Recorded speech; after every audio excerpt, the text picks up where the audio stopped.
నమస్తే అండి. నా పేరు సంజయ్ శ్రీపతి. ప్రస్తుతం మనం అమృతస్య పుత్రాహ స్వామి వివేకానంద భావజ్వాల అనే గ్రంథం నుండి వేదాంత భావాలు అనే చాప్టర్లో ఉన్నాం. అందులో ఈరోజు చాప్టర్ నీవు ఎల్లప్పుడూ పరిపూర్ణుడివే. మరి మనకు ఈ బంధాలు ఎలా వచ్చాయి? పరిపూర్ణుడు అపరిపూర్ణ స్థాయికి పతనం చెందడం ఎలా సాధ్యమైంది? సంపూర్ణమైన స్వేచ్ఛ కలిగిన ఆత్మ బంధాలలో పడడం ఎలా సాధ్యం? అద్వైత వేదాంతి తాను ఎప్పుడూ బంధింపబడలేదని, ఎల్లప్పుడూ తాను సర్వస్వతంత్రుడనే అంటాడు. రంగురంగుల మేఘాలు ఆకాశం మీదకి కుక్కులలుగా వస్తుంటాయి. అక్కడ ఒక నిమిషం మాత్రం ఉండి వెళ్ళిపోతుంటాయి. ఆది నుంచి నీలిరంగులో వ్యాపించిన ఆకాశం అదే. ఆకాశం ఎప్పుడూ మారదు, మారేవి మేఘాలు మాత్రమే. అదేవిధంగా మీరు మొట్టమొదటి నుంచి అన్ని కాలాలలోనూ పరిపూర్ణమైన వారే. మీ సహజ ప్రవృత్తిలో మార్పు ఎప్పుడూ రాదు, రాబోదు కూడా.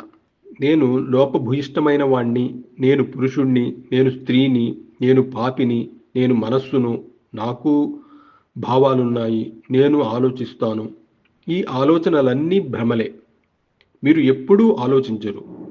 మీకు శరీరమే లేదు. మీలో ఎల్లప్పుడూ లోపాలు లేవు. ఈ ప్రపంచాన్ని పరిపాలించే పూజనీయుడైన విధాత మీరు. మన చుట్టూ కనిపించే వాటన్నిటికీ, రాబోయే వాటన్నిటికీ కూడా తిరుగులేని ఏలికలు. సూర్యులు, చంద్రులు, నక్షత్రాలు, భూములు, ఇతర గ్రహాలు, చివరికి ఈ విశ్వంలోని ప్రతి చిన్న శకలాలతో సహా అన్నింటికీ మీరే ఎదురులేని చక్రవర్తి.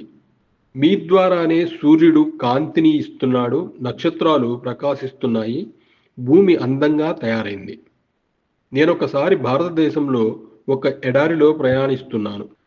ఒక నెల రోజుల పాటు ప్రయాణించాను. నా కళ్ళ ముందు అందమైన ప్రకృతి దృశ్యాలు, అందమైన సరస్సులు మొదలైనవన్నీ కనిపించేవి. ఒకరోజు నాకు చాలా దాహం వేసి ఒక సరస్సులో నీటిని త్రాగాలనుకున్నాను. కానీ నేను సరస్సును సమీపించబోయేసరికి అది మాయమైపోయింది.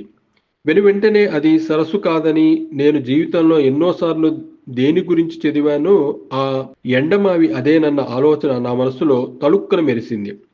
అప్పుడు నా తప్పు తెలుసుకొని నా తెలివి తక్కువతనానికి నేనే నవ్వుకున్నాను. గత నెల రోజులుగా నేను చూస్తున్న ప్రకృతి దృశ్యాలు, సరస్సులు ఎండమావులేనని, కానీ వాటిని నేను గుర్తుపట్టలేకపోయానని తెలుసుకున్నాను. మరునాటి ఉదయం నేను మళ్ళీ నా నడక కొనసాగించాను. మళ్ళీ ఆ సరస్సు, ఆ అందమైన ప్రకృతి కనిపించాయి. కానీ దానితో పాటు వెంటనే నా మనసులో ఇదొక ఎండమావి అన్న ఆలోచన కలిగింది. ఒకసారి తెలుసుకున్న తర్వాత అది దాని భ్రమ కలిగించే శక్తిని కోల్పోయింది.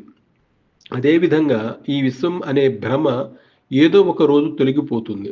ఇదంతా మాయమైపోతుంది, కరిగిపోతుంది. అదే ఆత్మానుభూతి. తత్వజ్ఞానం అంటే పరాచికాలు కాదు, కబుర్లు కాదు, దాన్ని అనుభూతి పొందాలి.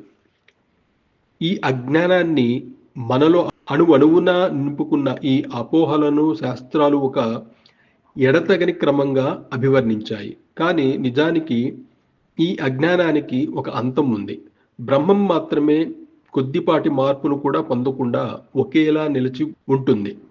పాము ఉన్న భ్రమను కలిగించే తాడుతో దాన్ని పోల్చవచ్చు. కాబట్టి ఈ విశ్వం మొత్తం ఈ బ్రహ్మం మీద ఆపాదింపబడిందని, మాంత్రికుడి కనికట్టులాగా అది కనిపిస్తుందని వేదాంతం వివరిస్తుంది. దీనివల్ల బ్రహ్మం యొక్క నిజస్వభావంలో కొద్దిపాటి మార్పు కూడా కలుగదు. కాబట్టి స్వేచ్ఛగా ఉండడానికి సాహసించండి. మీ ఆలోచన మిమ్మల్ని ఎక్కడికి తీసుకువెళ్తే అక్కడికి వెళ్ళడానికి సాహసించండి.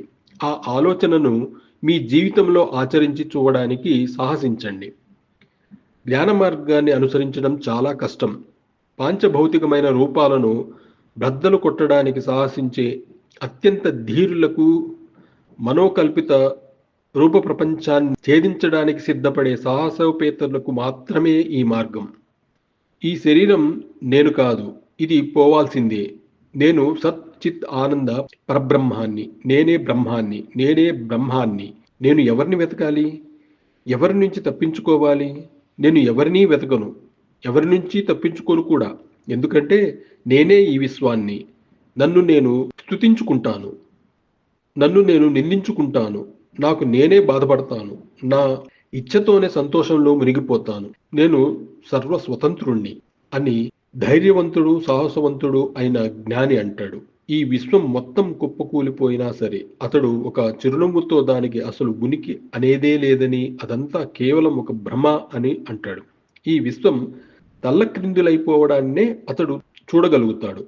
అసలు అది ఎక్కడ ఉంది? ఎక్కడికి పోయింది? మీరు ఎల్లప్పుడూ పరిపూర్ణులే అంటూ స్వామి వివేకానంద చెప్పడం జరిగింది.